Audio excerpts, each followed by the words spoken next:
Greetings, everyone. Welcome to another one of our Free Friday community classes right here on the Green Art channel, here on the YouTubes. If you have not subscribed, please do so. You'll get a little ding every time a new class goes up, which happens at least once a week. So this week we are talking about purifying the sick room with plant spirit blessings. Now, this time of year, we tend to spend a lot of time thinking about herbs that can help keep us well during cold and flu season. And we think about herbs to support us when we do get sick, and herbs to help us recover and get our power back after we've been sick. And all of those conversations, of course, apply to other kinds of illnesses as well. And this always gets me thinking every year about how we tend to space and how we purify and cleanse and clear a space after we've been sick, right? So this week we were talking about purifying the sick room, and we are going to cover a bunch of stuff. First, herbal approaches to illness, what we usually think about when we think about herbs for illness, and how we can take that thinking into purifying space and why purifying space is important. I will be sharing a Materia medica with you, Materia medica and magica, really, of purifying herbs. So introducing you to 6 of the herbs that I work with year after year for purifying and cleansing spaces, especially in sick rooms. And then I will share with you a few of my favorite simple rituals of purification and cleansing. So really, what I want you to think about as we go through this particular class is that when we have been sick, when we have dealt with an acute illness or maybe a long-term illness, or even when somebody has passed away in a particular space, that space always feels a little off afterwards, right? Like if you've been homesick for 4 or 5 days and you've been holed up on the couch or stuck in bed, there is a heaviness to that space. There is a pattern that gets laid into that space that's really not conducive to staying well. So our meditation on this class is, how do we purify that space? How do we reset after, and even during, we'll talk about some during stuff as well, during illness. So that's where we're headed today. Before, during, and after, right? This is what we generally think of when we think of herbal medicine for acute and chronic illnesses. Herbal medicine for prevention, preventative healthcare, which is where herbal medicine always does its best. We think about supporting ourselves during sickness, right? Drinking the teas for the cough and the tinctures for breaking a fever and the bath soaks for opening the pores and relaxing the muscles. And then we think about recovery. We've gotten through the illness and we're trying to get our energy back, get our digestion back online. Maybe we're still dealing with some fatigue or some immune deficiency or some soreness. And so these 3 phases of herbal medicine, of preventing, support during, and recover after, are generally how we think about even some of the specific herbs we'll talk about today. But we do not live in a vacuum, right? We all inhabit a world filled with persons. And even in your own home, there are spirits of place. There are lines of power and ancient tracks. And there is, of course, your relationship with land and with sky. And all of this warrants us taking as good of care of space as we do of our bodies, right? That when we go through a sickness or an illness, that impacts space, and that the space deserves to heal as well. And especially if it's a space that we live in, right? That we want to be able to emerge from our sickness into a space that is clean and pure and supportive of wellness and supportive of our recovery, not kind of wallowing around in the patterns that we've established through that illness. So this is very important. What we're going to talk about next is why we would want to purify a sick room. So first is physical disinfection, right? That we have a plethora of medicinal herbs, of approachable and accessible herbs that can help to physically disinfect a space. They have antiseptic, antimicrobial, antifungal, antibiotic properties that can literally help to purify a space that we're in. So this is really something that's appropriate while we're sick, to keep a room cleansed, and of course after, so that we don't continue to live in that sick space, or inadvertently pass that on to somebody. So physical disinfecting through herbal-based cleansing products, through smoldering herbs, which we'll talk about in a little bit, through maybe the safe diffusion of essential oils, whatever it is that you do. The physical level is very important. And then we have the energetic disinfecting, right? This is where we get into the heaviness, the patterns, the frustration of being sick, making sure that we kind of shake that energy out of the space so that it doesn't linger, and make it easier for us to pick up later on. In our home spaces, especially, we should feel confident that we can become vulnerable, right? That we can kind of let go after a long day and really just step fully into ourselves. And if the spaces that we inhabit have an energetic disharmony or energetic illness, in those vulnerable moments, it can be really easy for us to pick those up. And this is where we see people get sick and get sick again and get sick again, or a family that kind of passes stuff around during cold and flu season, especially. I would say this comes back to making sure there's energetic hygiene and keeping the energetic spaces clean. Then we have righting a space. And I think about righting a space as, we have gone through something in a space, a cold or flu, or maybe a more serious chronic illness, or again, maybe a death, right, in a space. And we want to bring that space back into its most harmonious, most beautiful, most peaceful state possible. And generally, right after we get done being sick, that's not the vibe, right? There's tissues everywhere, and usually the dishes have piled up, and all of the bedding needs to be cleaned. And there's, sometimes all of the blinds have been closed for days because we're light sensitive, and there's just a heaviness in the space. And so we need to correct it. We need to right it and bring it back to a peaceful, uplifting, calm, safe space for us. Then we have this aspect of supporting the ill person and their caretakers, right? Don't forget about them. So we want to purify a sick room because keeping things clean is in support of wellness, and keeping things clean is an honor paid to caretakers, helping to make sure they don't get sick. If it's not something contagious, maybe it's a chronic illness or someone's in palliative care, we want to ensure that the space remains nice for them as well, because as they are in those spaces taking care, they can easily pick up on some of these heavier patterns. So we always want to honor the caretakers in this process, however we can. We then have patterns and associations, right? That as we've been sick, we've started to associate a particular room or a particular place with that illness. And this is a little more relevant when folks have gone through a long-term chronic illness or a death.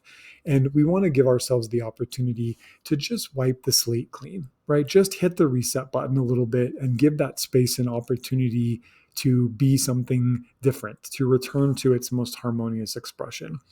And that brings us to, last but not least, honoring spirits of place, right? Again, that we occupy a world filled with persons, that there may be ancestors or various different types of non-human persons, from insect to animal to fairy to other, who either inhabit and share space with us or move through our spaces.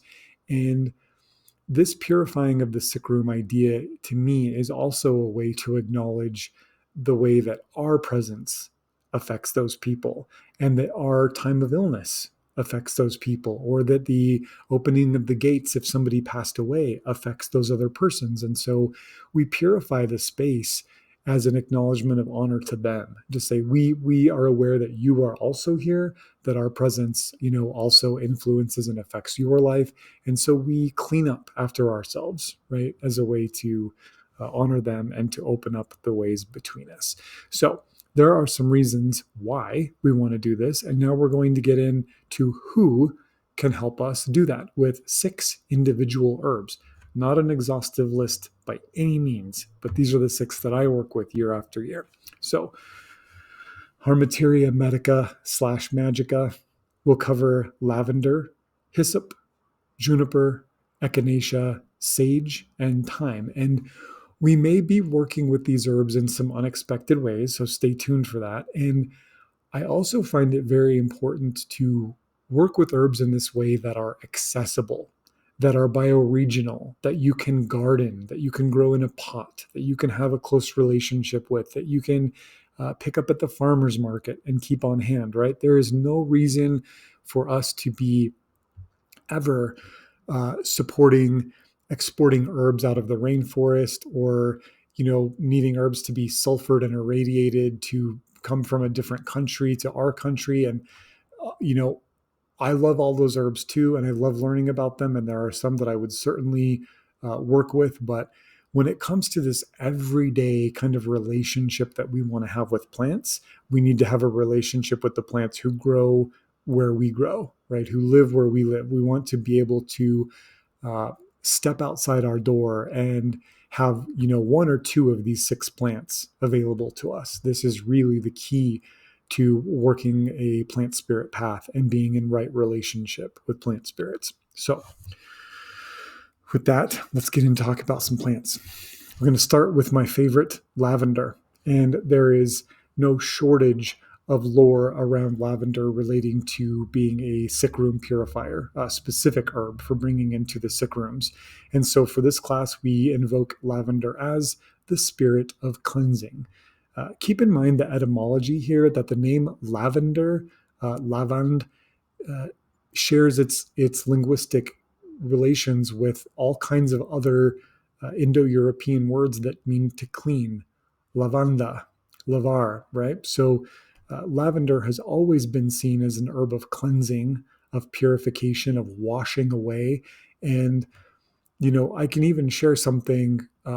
One of the mysteries of lavender with you here that I work with a lot in my practice, which is lavender as a very aromatic, very nervine herb with this very kind of upward and outward movement in the body. We would say that lavender is a terpene rich nootropic.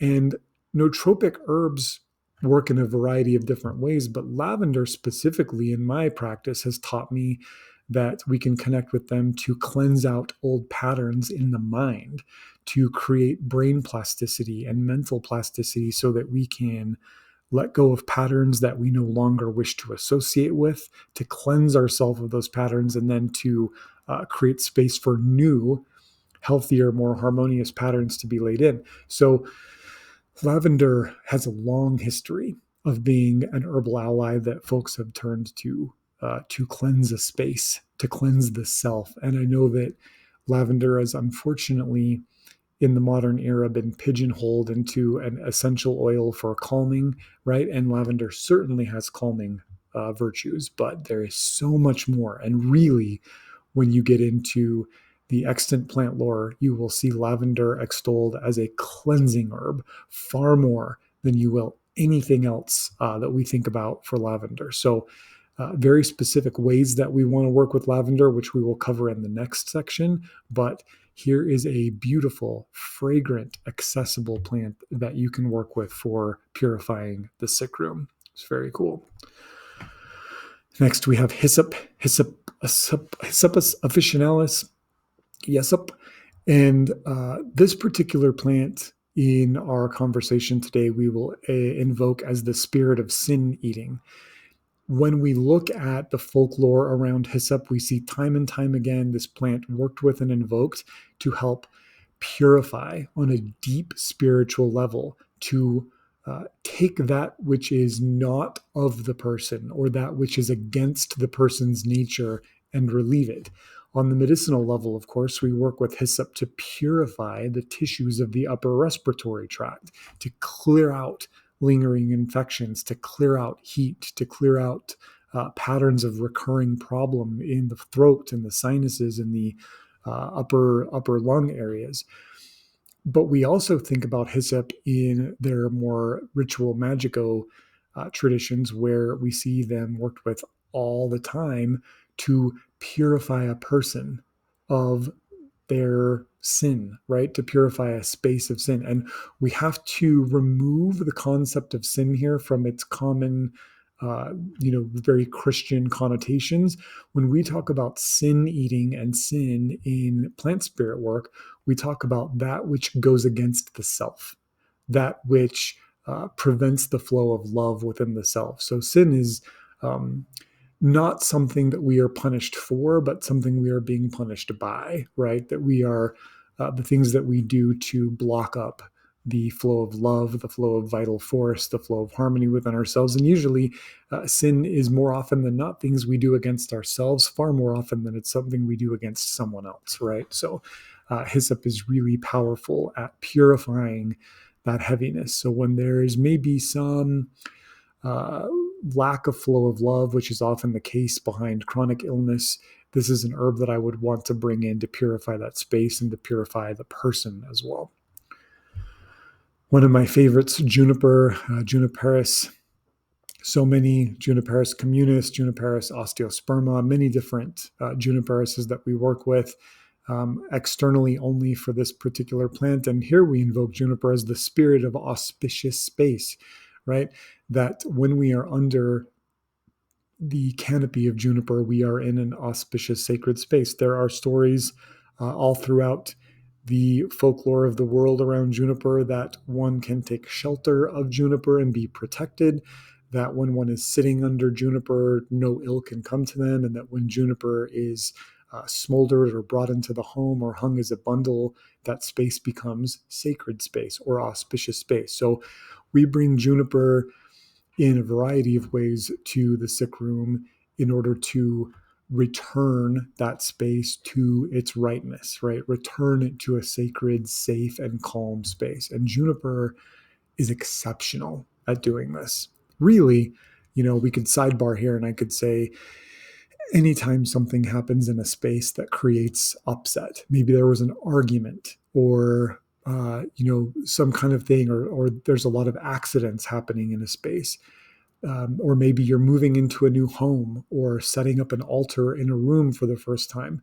Juniper is absolutely the herb that I would work with in all of those cases to bring rightness, to bring auspiciousness to physical space, right? Very, very protective.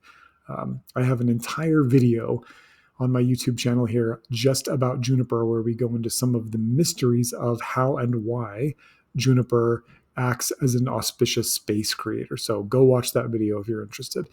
Next up, we're going to talk about Echinacea, and I specifically am referencing the aerial parts of Echinacea here. You certainly could work with the roots, and we work with the roots internally for cleansing, but here I'm talking about the flowers and the leaves. So we invoke Echinacea in this class as the spirit of clearing. Echinacea as a cold antiseptic herb clears heat, right? It clears the buildup of toxicity, the buildup of toxic patterns, which is why we love taking Echinacea root when we are sick with a hot expressing chronic or acute illness. But the aerials have a really interesting connection to space. And if you look at the cones here on these Echinacea flowers, you see that they point out in every direction. They symbolize moving through a space and purifying and clearing it, clearing the heat, clearing the heaviness, clearing any toxicity. Very powerful herbal ally of pattern reset for physical spaces. And I will show you here in just a minute how to work with these particular plants.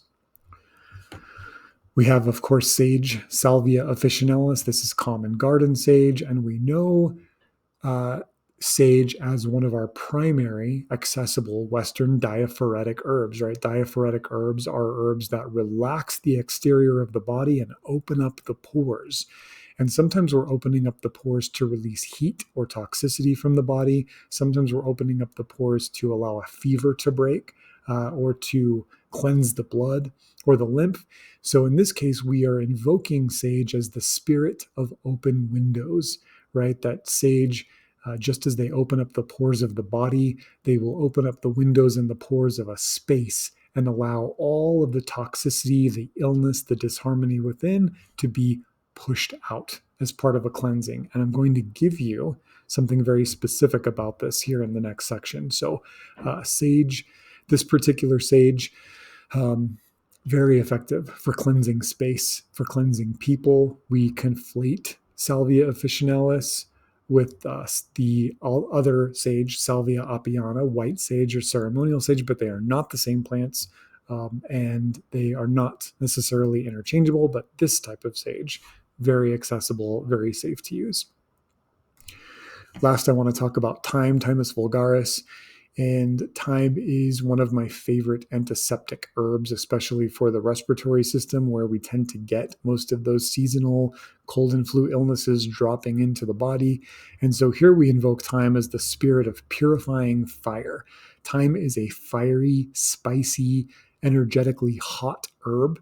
And when we bring thyme into a space, they carry that fire energy and they purify through fire, right? Through purifying, bringing light, bringing transformation, bringing upliftment, breaking down old patterns into their base and allowing new patterns to be called in. So there are just 6 herbs that we could talk about dozens easily. Hopefully, this also, in all the classes that I do, my hope is not to just teach you about specific plants and specific approaches to working the plants, but how to think about them and how to learn from them, right? So that we can take what we know about these 6 plants and see other plants in our lives and say, oh, there's room for that plant to come into my purifying the sick room practice, right? It's very important. So let's get into rituals of purification. Now that we know a few plants, how will we work with them? Through 4 particular rituals: suffumigation, steaming, strewing, and sweeping. All of them are incredibly powerful. All of them have direct effect on purifying the sick room, but they can also be used in pretty much any instance where you want to purify a space, right? So don't limit these rituals to just clearing up a room after someone's been sick, right? This can be anytime you feel like your space needs a little cleansing and clearing. Which herbs you choose to do that will be important, but the rituals can be the same. So let's look at all 4 of these in turn. First is suffumigation, sensing, smoldering, seining, burning botanical incense. Here I have images of dried herbs being burned over an incense coal. This is my preferred way to do a suffumigation. And this practice is essentially filling the space up with smoke, filling the space up with the smoke of, one or several of the herbs that we just spoke about. The idea is that as the space fills up, is suffumigated with the smoke, the aroma, the color, the presence of those plant spirits, it leaves no room for anything but the blessings of those plants to be there. It will push those things out. It will take them down. So when we do this, we want to have an incense charcoal, in a nice safe urn on some sand or ash, and have that charcoal ashed over, which means that it's ready to receive the herbs. And the most important thing with all of these rituals, whether I remember to say it for each of them or not, is that we must pray and petition to the plants. Ask them for what you need. Don't just throw some sage on a charcoal and sit back and let sage do the work. You may get quite a bit of benefit and quite a bit of effect from that, but it will be much more powerful if you simply take those dried herbs and hold them in your projective hand or against your heart, or set them in a nice little bowl on an altar, and talk to sage. Reach out to them as a fully conscious, fully present spirit who can work through the medium of their dried plant materia, and ask them, please help me purify this space after such and such thing. Please help me return this space to a place of sacredness, a place of wellness, of peace, of calm, of nourishment. And then you are giving sage consent to do the work, and you are creating space for sage to do the work. And the difference between sprinkling sage on a charcoal and calling that it, and connecting with the sage before you burn them, is a very different kind of outcome, right? Very different things will happen. So you can lightly suffumigate a room, just burn a little bit of a botanical incense, a handcrafted incense cone, or a little bit on a charcoal daily while someone is sick to keep the room cleansed. Or you can wait until that's all done, uh, build up the smoke in the room, and then open all the windows, right? And let the plant spirits push all of that out. That's really the old school way to do this. And I really love to do that. Let's talk about steaming. Here we are taking a nice sturdy pot of boiling water, tossing in our herbs, covering that pot for 5 or 10 minutes, letting those herbs really infuse. And while they're infusing, I like to take that opportunity again to connect with the plant spirits, to ask them to be present, to ask them for whatever it is that I need, to listen for them to respond to me. And then we take that steaming pot of water, which is infused with the spirit of the plants, safely into the sick room, take the lid off, and let the room fill up with that steam. Water is the universal solvent. Water will always purify and wash away and cleanse. And so steaming is really quite a powerful act of herbal magic, in that we're combining the presence of the plant spirits with the presence of the element of water and the element of heat, which is also sanitizing and purifying, right? It's quite amazing to do that.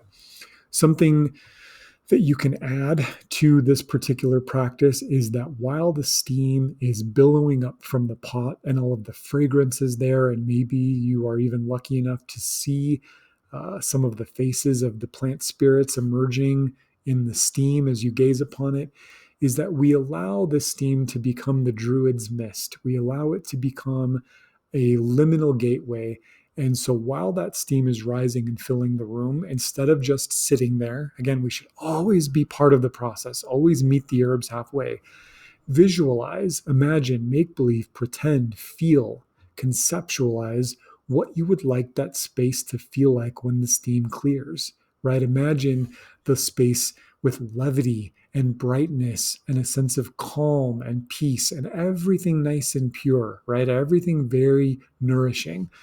So then, as we are visualizing that, we're kind of reaching through the steam, reaching through the mist into the realm of potential and calling that in. So it's very important. When that's done, by the way, you can use that water to wash walls, to wash surfaces, to do a floor wash. You could pour a little bit into a bath and do a cleansing bath for yourself if the herbs are safe for a topical skin application. There's lots of ways you can continue to use that steam for that, to really build that ritual up beyond just the steam itself. Strewing, one of my favorites. This is attested in all of the plant lore, all across the place, and we love it. We take fresh or dried herbs, holding them against our heart again. We ask them to help us with whatever it is we're trying to do. Don't do this stuff mindlessly. It's disrespectful. It's not magical. It's not reciprocal.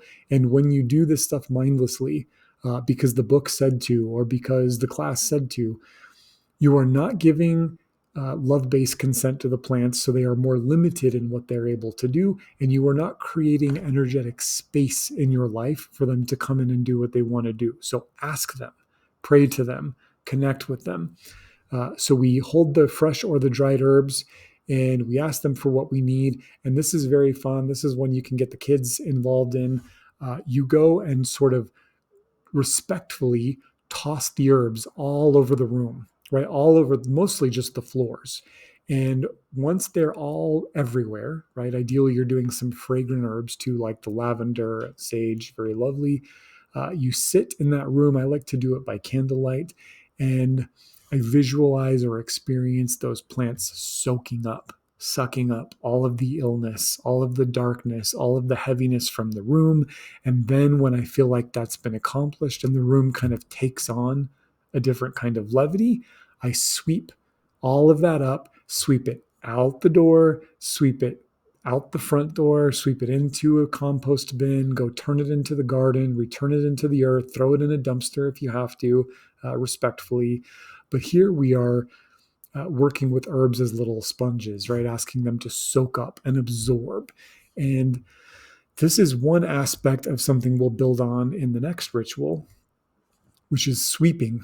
Okay. And so sweeping rather than um, throwing the herbs on the floor and letting them kind of passively soak up the energy, we're actually making little brooms or little bundles with the herbs, and we're going around the space, and you could physically sweep down, furniture, the floor and everything, or you can stand in one place and turning around slowly, you just kind of sweep in the air, and using your visual perspective, you imagine that bundle cleansing the walls as you move it down through your visual field in front of a wall, cleansing a bed, cleansing a chair, cleansing the ceiling, and you're wiping the space down with this little bundle, right? And this is one that I really like to do while somebody is sick. Because you can go in every day or several times a day, and you can gently wipe the person down with this bundle of herbs, and you can stand and wipe the walls visually. And then what you want to do with that bundle is go set it on an altar or set it outside in the sun and ask your ancestors or the spirits or deities you work with or the sun herself to purify the bundle so that you can use the bundle again the next day, right? And then once the person gets well, you do that final cleansing and go bury that bundle in the earth, asking the goddess land to receive that bundle, to break it down, to purify it. And that's a beautiful, beautiful ritual. Again, you could apply this in an infinite number of ways, but in the sick room, it is incredibly important. So, with that, we have a lot of reasons why we should purify the sick room. We have several allies that we can call in and work with and be in relationship with. And we have some really beautiful, simple rituals that you can deepen however you want, or you can keep them nice and simple, nice and organic, nice and intuitive, whatever you want. There is room here. This is what the plant spirit path looks like in practice. It is us working with the plants to constantly do what we can to create harmony, to create love, to create peace. And sometimes we do that in our own homes. And by making our own homes more peaceful, more beautiful, more harmonious, we nudge the entire universe into states of deeper and deeper harmony. And that is a beautiful thing. Before we wrap up here, let me give you a little bit of invitation. I just posted a 3-part free winter wellness bundle on the Green Art School on my website. There's 3 free immersive workshops you can take on staying well during the winter, working with plant spirits during the winter, some recipes, some herbs, all kinds of things to think about. That's free. I'm going to keep it free probably indefinitely. So if you haven't taken any of the deeper classes with me, head over to thegreenart.com and sign up for that. It's free. We've also got on the Green Art School on demand courses, classes, and workshops. Watch whenever you want, as much as you want. When you get over there and see how many classes are there, you have to scroll down a few pages to get to the free winter wellness bundle. Hopefully you'll be inspired to support my work and take a couple of those workshops. I keep everything priced to be accessible. So don't let the prices fool you. You are definitely getting more than you pay for. Our Patreon community features our monthly guided plant spirit journeys, our community chats, book clubs, advanced classes, and courses throughout each month. And last but not least, I've written 2 books. They are published by the illustrious publishing house Aeon in London. Spiritual Herbalism is the one I would read first, and then The Green Art second. So please pick up my books and read them. I appreciate the support. With that, thank you so much. Stay well this dark half of the year and keep your spaces clean. I'll see you next time.